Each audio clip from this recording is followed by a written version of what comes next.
This is the plaintiff, Douglas Spangenberg. He says he rented a furnished barbershop from the defendant, and after being a great tenant for 4 years, the guy kicked him out because he found out he was looking at other spaces to rent. Now the sore loser refuses to return his security deposit or pay him for the 3 new barber chairs he purchased. He's suing for $2,300 for his deposit and barber chairs.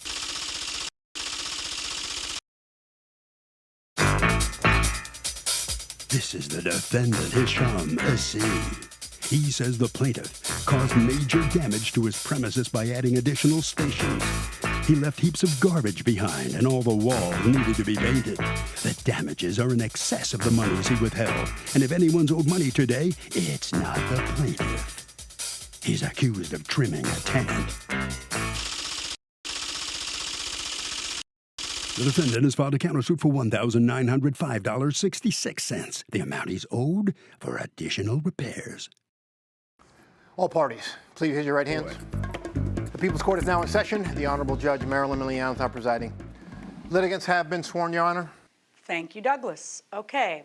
Mr. Spangenberg, you are suing Mr. Essie, your former landlord, for your security back, plus some items that you left behind that he was supposed to purchase and didn't pay for. You have a counterclaim against him, Mr. Essie, for damages that you say he did when he left the property. Let's start with you, Mr. Spangenberg. You were renting that place for how many years? Good afternoon, Your Honor. I rented from February 2015 until January 2nd, 2020. Okay. And what kind of business concern were you running there? It was a barbershop. When I came in, it was 2 chairs and later became 5. Okay. So at some point during the tenancy, you request permission to take down a closet and be able to add more chairs, correct? Absolutely. Yeah, we went from 2 chairs to 4, and then later we added the 5th. That's correct. And, okay, and Mr. Essie, you agree that you gave permission for the other 3 chairs to come in, right? I did. Correct, Your Honor. Okay. So then by the time you decide, why is it that you decided to terminate the tenancy and leave and find a different space? We were at capacity. It was a 400 square foot spot. We overgrew it. Also, I wasn't very happy with the landlord, with the other tenants. There were some dust ups, which could have been handled peaceably, and I just didn't feel like I got a fair shake. I moved it a block and a half down the street to a bigger spot. Okay. What was a dust up with the tenants about?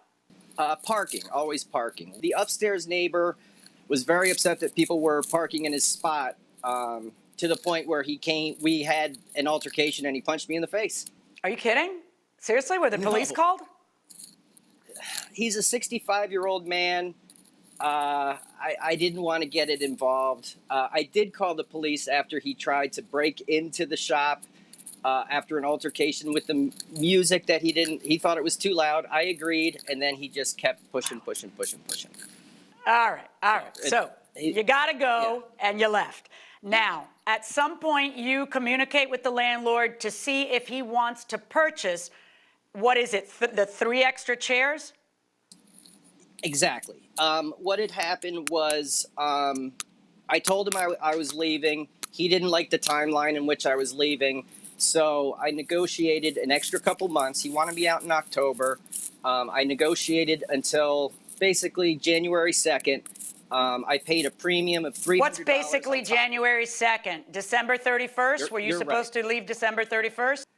No, we had negotiated for January 2nd. It was always the 2nd. Okay, got it. Okay, go ahead. Yeah. So the exit agreement was I would leave 2 stations. He asked me to leave an additional 3 stations, to which I charged. I said I would leave those stations if he. Okay, so I've read the text. I've read all the text. Okay. So you guys, supposedly, the deal was that you were going to sell him the other stations for, Yes, ma'am. And a sign-in counter for a total of $1,300. Is that correct, Mr. Essie? We didn't agree upon the price. There's 2 counters in the sign-in table. He told me a price. In the text, the words I said were okay let's see what's going to happen at the walkthrough. But there was no chairs. Chairs were not involved. It was just a long Formica counter and a butcher block counter. What were you going to pay for that? I was going to see him in person, and if he left me with a vanilla box and everything was in good shape, I would have given him the $1,300 he had asked for, Your Honor. Okay, and you're the one, oddly, Mr. Spangenberg, you're the one who keeps saying in text, I'm only going to sell these to you if you give me every penny of my security deposit, right? Yes. And in fact, when he says, I'm not going to give you your security back because you did damage after you move, and he says, I have tons of damage here and I'm not going to give you your security back, then you say, well, then you can't buy that stuff. Did you ever go and take that stuff away? Go back and get it? I didn't. Because it's you in the text saying, I don't want, forget it, I'm not selling it to you. I didn't know what my legal right was to go in and take stations that are huge, and I don't know. I guess I could have done that. I was hoping that we could have come to an agreement peaceably. Well, I don't know. I've read these texts. I don't think the two of you should be buying or selling anything from each other. You've had lots of run-ins before this time, and the idea that you two could do anything peaceably is kind of crazy. So let's talk about some of these texts. Okay, before move out, he asks, can we do 1,000? You say the stations with the tops they have now for 1,000. He says, you said you were putting Formica tops. So what tops on there now? You had a temporary top? Then you say for new tops, 1,300. What does that mean? What tops were there? They were custom butcher block, and I wanted to use the butcher block in my new shop, so I took the tops off of the shop, off of the stations. Right. So what is it that you expect to get $1,300 for? Exactly what did you leave behind? I left behind the bottoms, the stations that were custom fit to that space. With they have drawers. Places all for your clippers and tools, as well as the Formica tabletops that I purchased before. Those are all brand new tops that I bought. Okay, but hold on a second. You put Formica tops on the part that stayed. You took the butcher block with you? Yes, and he knew that was going to happen, though. So what are you saying he agreed to pay for just the cabinets? I said for $1,300, I would supply new countertops, the Formica countertops, as well as a butcher block sign-in station. Okay, and did you? Absolutely, yes. Okay, is there any question, let me ask you, Mr. Essie, is there any question that he did leave behind what it is that you were going to buy? Not exactly the way we discussed it, Your Honor. I don't know what you mean. You keep saying that, but I don't know how it's different. How is it different than what I see in the text? So he did install Formica counters. Now, I had originally left Formica counters when he rented out the location. It was a 2-chair shop. It was big enough to add 3 chairs. He expanded it for me. He did put in Formica countertops that were not properly installed. Let me ask you a question, though. Do you have another tenant in there now? I do. Oh, and that guy's using this stuff? Correct. In the same way that I left him with stuff for him to rent out my shop. Yes, Correct. I understand that. But then why would it be appropriate for you not to pay him for that stuff? Are you saying that the reason you didn't is because he owes you so much money in damages? Correct. Yes, Your Honor. Okay. Now, so then, according to you, there is more than you have $1,000 in a security deposit and $1,300 you were supposed to pay him. That amounts to $2,300 on your side. According to you, you have more than $2,300 worth of damages. Is that correct? I have the total for the damage was $2,800 plus $105.66 utility bill. Okay, so now I want you to show me $2,800 in damages. Let's talk about that. What did he damage? Okay. So you have that photo there. It's unpainted. You also have what part photos, of what part is that? That's the station where there's mirrors in front of those lights. There's when you handed it over to him, were there mirrors? Yes. And what did he do? He stole the mirrors? He Didn't put back the mirrors I gave him. He did leave mirrors on the floor in the place, but each one was chipped in every corner. He Why didn't didn't you steal put the up? I'm sorry, mirrors. but if you're supposed to hold on, Mr. Essie, Mr. Spangenberg, you're smirking, but the truth of the matter is that even if you make improvements to a place, you have an obligation to leave it in the condition that they gave it to you in. So mirrors are supposed to be up there. Why did you leave that work for him? Welcome back to the People's Court. The plaintiff is saying that the defendant went after him with a vengeance after he found out that he was looking for different space at a different barbershop because he needed more. The defendant saying this guy was a mess, a disaster. Let's go back into the courtroom. Your Honor, I left mirrors. However, that wall was, the spackle was still wet. And if I put the mirrors up, the holes were there. All he had to do was So you mean you ran out of time because you waited too long to spackle? That's your answer? I mean, you're supposed to leave it, so that's on you. So the mirrors, how much did it cost you to put up the mirrors, Mr. Essie? Well, in order to put up the mirrors, Your Honor, I had to paint and I had to fill in the holes and the cracks in the wall. That was $1,600. Okay, I'm looking at pictures, Mr. Essie, of damages to the walls. I see that there's something ripping in this one. What am I looking at here? This is awful. this is What a am I wall looking that at? had a mirror that. This is a wall that was in front of a sign-in area, and he removed a mirror and paneling and left me with that. And is that because he had paid for those and he had taken down the stuff you had, and then instead of leaving them behind, he took them with him? He took them with him. He also, I think he was also angry in the past because he heard another barbershop was coming because he opened another shop down the road. And he removed everything and just left whatever was behind there. So you have the damage to the wall that needed to be sanded and painted. Wow. How do you leave the place looking like this? That's not how it was handed to you. You know that, Mr. Spangenberg. That's true. I don't understand. He took everything and left. I left exactly what Okay, he said. why don't you look at the pictures, okay? Like, this is part of what he means by it. Take a look at the picture. You think the next person can move in and get up to speed at that moment if you leave it like that? Why did you take what was up on the wall? Did it belong to you? Are you the one who paid for what was up on the walls? What Mirrors was on the that you wall was a mirror, and I didn't take the mirrors. I left. Yes, but when you attach, well, I'm sorry, wait a minute. Is this how you left it, yes or no? Yes, it is. Right. So now, do you understand the kind of work and time that has to go into making this able to be turned over to the next tenant? I'm not surprised that he said you're not getting your $1,000 security back. I understand that. I did offer to come in the next day and take care of it because I was running late. Yeah, but see, it doesn't work that way. I love when tenants say that. I told him if there was a problem, I'd take care of it. No, you're supposed to leave with it taken care of. There's bad blood between you guys. Why would he want you back there when the tenancy's over and somebody else is supposed to be moving in? The whole thing is a recipe for disaster. Unbelievable. This is just unbelievable. Damage to walls, damage to the siding. Tell me about this. This is where his sign used to be, Mr. Essie? Okay, this is where a sign used to be. We had a discussion that if he removed the sign, he either has to leave a blank sign to keep the holes from being there, or at least fix that issue. Why did you leave all of these nails in there? I asked him if he wanted me to plug up the holes or leave the original bolts because he didn't want more holes in the wall, and he said to leave the bolts. Weren't you supposed to leave the sign? I asked if he wanted me to leave the sign, and he told me not to. Okay, show me the text where he says no. Tell me what date. I don't think I submitted. Hold on one second. Text. I can't. I'm sorry. Oh, if you didn't submit the text, how am I going to know about it? All right.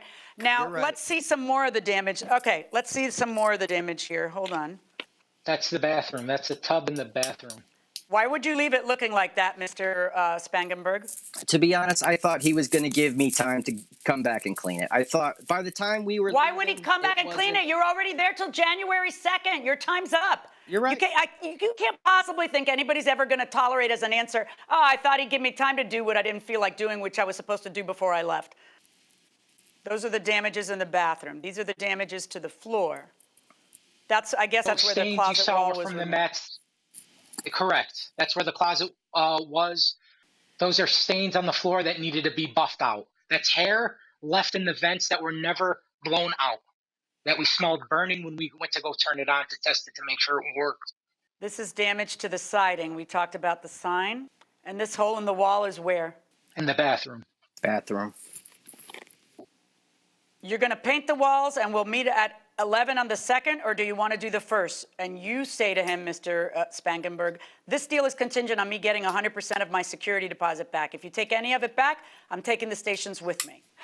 Is there any doubt that he knew how he was going to left it? Okay, are we meeting on the 1st or the 2nd? TBD.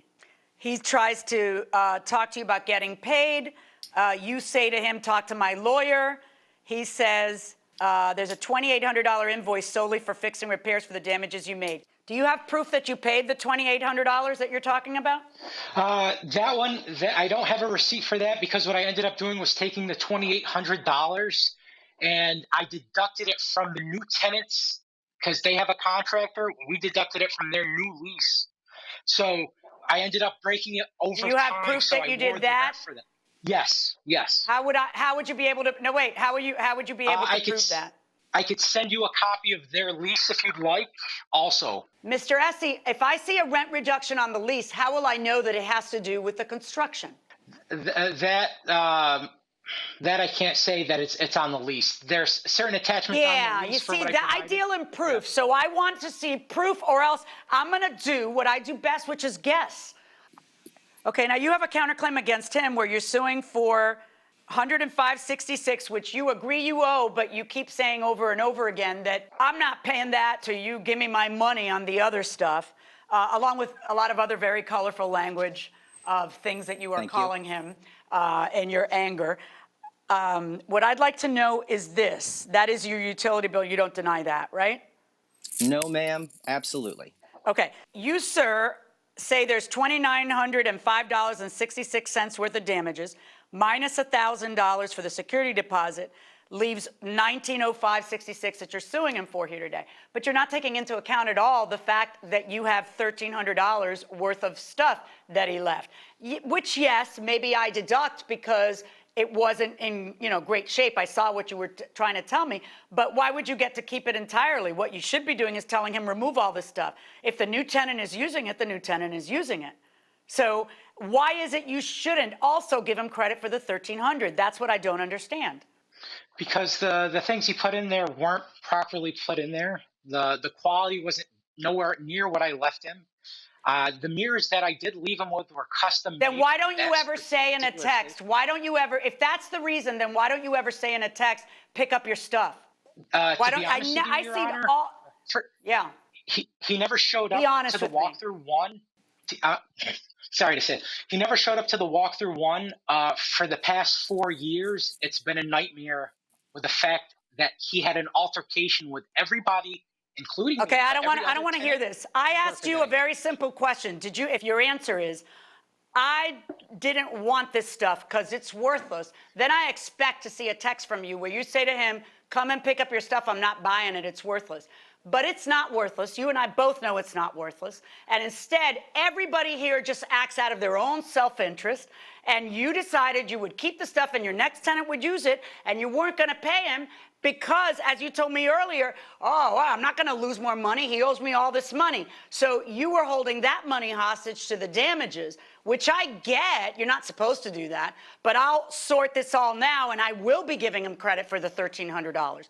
So if he owes you $2,905.66 and you have $2,300 on your side, then that means that he owes you a net judgment for the damages in the amount of $605.66. I am finding in the defendant's favor for a net judgment of $605.66. Verdict for the defendant.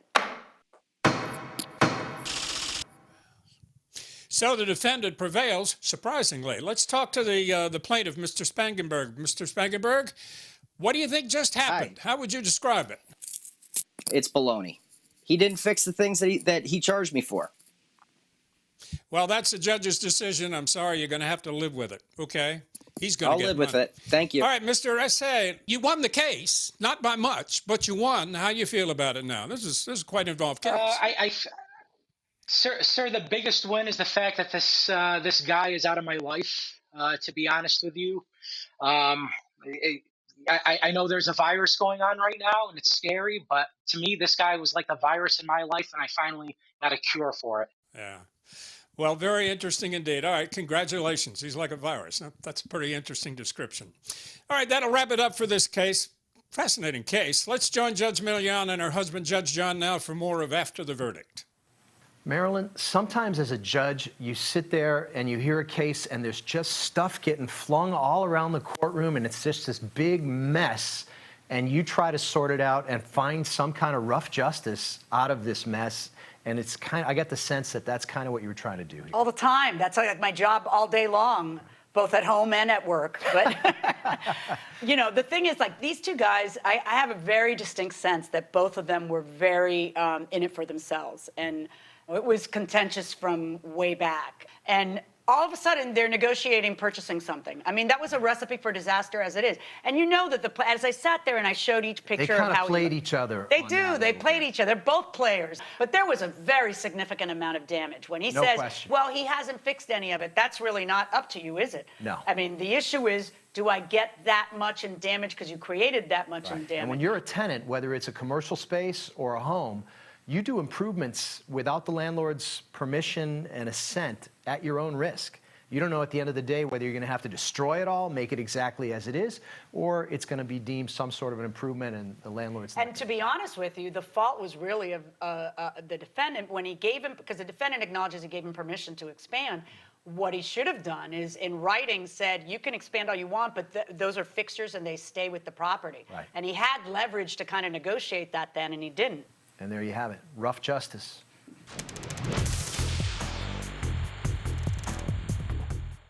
Well, Maria, you can prosecute somebody for perjury in small claims, but the reality is there are so many lies told in courts and small claims courts that prosecutors just don't have the time or resources to prosecute everyone.